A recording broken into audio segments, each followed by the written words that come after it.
Dimanche 16 juillet 2023, Jane Birkin est morte à l'âge de 76 ans. Depuis, de nombreuses personnalités sont sorties du silence pour lui rendre hommage.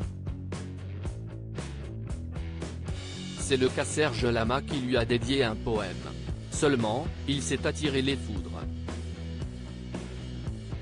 On la savait en petite forme, malgré tout l'annonce de sa mort a été un choc pour de nombreuses personnes. Dimanche 16 juillet 2023, Jane Birkin a été retrouvée morte à son domicile.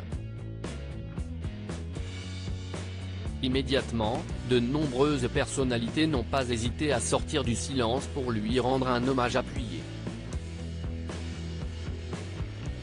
C'est notamment le cas de Patrick Bruel, Étienne Daho, Brigitte Bardot ou encore Françoise Hardy.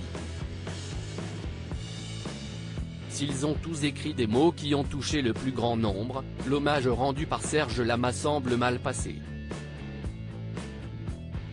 Le chanteur a dédié un poème à celle qui était considérée comme la plus parisienne des Britanniques. Intitulé Tristesse, son poème est une comparaison entre celle qui a été la compagne de Serge Gainsbourg et Brigitte Bardot. Selon lui, elles sont toutes les deux des muses.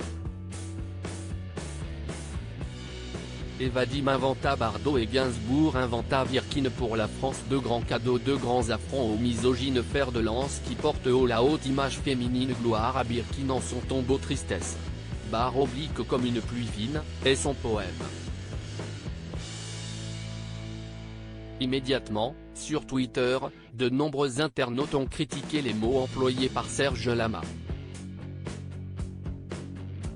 Selon certains, le chanteur sous-entendrait que Jane Birkin n'aurait rien pu faire sans Serge Gainsbourg.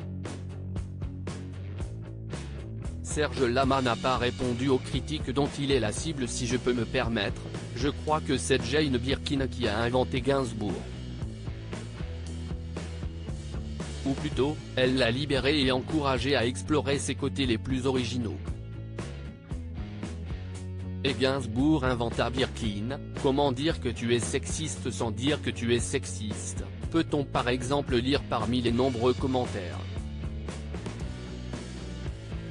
Pour l'heure, Serge Lama, qui n'est pas du genre à garder sa langue dans sa poche, n'a pas encore répondu aux nombreuses critiques dont il est la cible.